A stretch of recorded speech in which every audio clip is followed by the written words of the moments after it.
Hello Internet and welcome back to the most ponderous platform on the internet, Life's Biggest Questions, the channel where we choke on canonized fiction and cough it off into the chemical cosmos. As always, I'll be your host Jack Finch, and today we're asking the question, what if the Predator was real? Before we jump on in, if you enjoy this video or just LBQ as a whole, make sure to give this video a thumbs up and hit that subscribe bell so you can stay up to date with our latest and greatest uploads. Personally, I have a blast doing these videos and I'm glad you're all sticking around for more, so thanks, I guess. Now, sci-fi fans the world over have been salivating over the idea of an intergalactic wayfaring species of terrifying space creature hunters ever since Arnold Schwarzenegger first stepped onto the silver screen in 1987's Predator. But Dutch, everyone's favourite Green Beret, did what any good military trained special forces soldier would do under such circumstances: he killed it.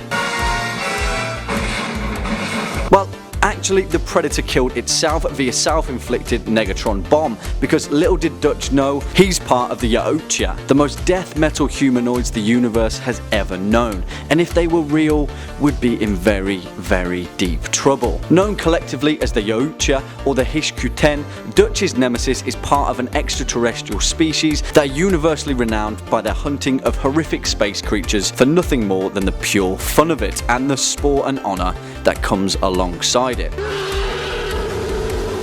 So much so that they've built their entire civilization around the fact that some spooky xenomorph goes bump in the night and they want to cut off its head. Colloquially known as predators or hunters, these guys are anatomically pretty similar to us. They're bipedal humanoids, physically distinguished by their massive height, ranging from 7 to over 8 feet tall, as well as their hair-like appendages sticking out of their heads, nicknamed dreadlocks. Their skin is reptilian, and their most distinctive feature is their arthropod-like mandibles on either side of their jaws. The biological purpose of these mandibles is unclear, but some researchers have proposed that they may be used in reproduction or mating rituals. Their use also ranges to convey emotions, flared mandibles meaning anger or surprise, clicking mandibles signifying interest or curiosity, which even ranges to an inquisitive grin. Because of their anatomy, their biological makeup is more akin to that of an Earth reptile, and have evolved to be a tropical species that are much more comfortable and functional in warmer climates.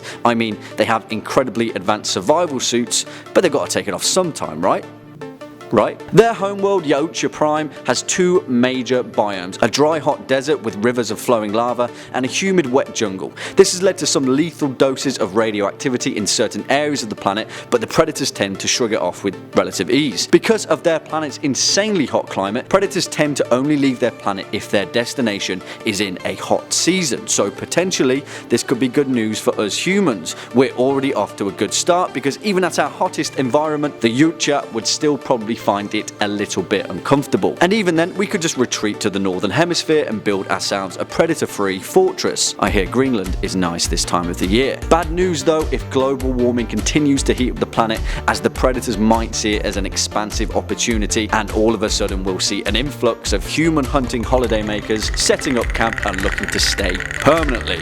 Not so great. Yautja culture is incredibly complex, but revolves around one very strict code of honor. This code expects all members of the species to adhere to it without exception, and to break it purposefully, accidentally, or even unwillingly is an irredeemable offense that marks a Yautja as a bad blood. Bad bloods are bad news, exiled from Yautja society, and then considered fair game for other honourable hunters. The hunting of bad bloods is even a profession in predator society called arbitrating. I hear it's pretty well paying and the benefits are competitive. Good news if you're either a pregnant woman, elderly or ill person though, because you'd be exempt from death due to the humbling nature of the predator's code of honour. Number 11 on the predator's commandments is never harm the ill or offspring. Yautja are known to have a very strict law on the killing of those that are pregnant and those that are sick. They are bound by honour to let them live, and even if a pregnant mother is armed, the Yautja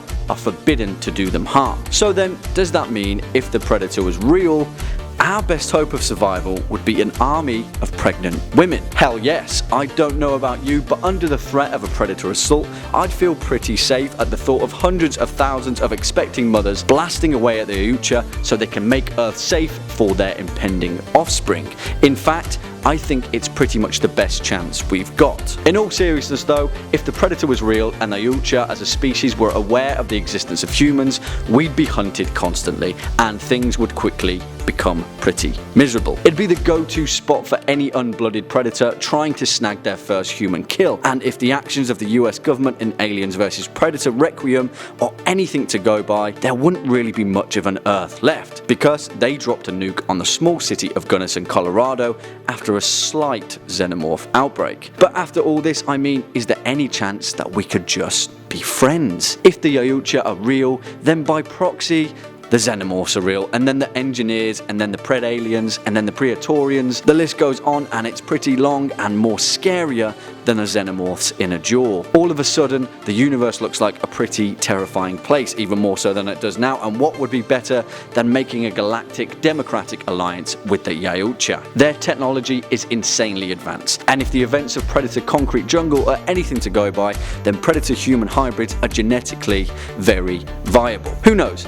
Maybe we'd lose a few lives in the process, but maybe we'd also learn a thing or two. In Alien vs Predator, Lex pretty much becomes best friends forever with the titular predator named Scar. They even share a belly laugh together. And there's always going to be a xenomorph to kill, so perhaps we can help share the load. Who knows?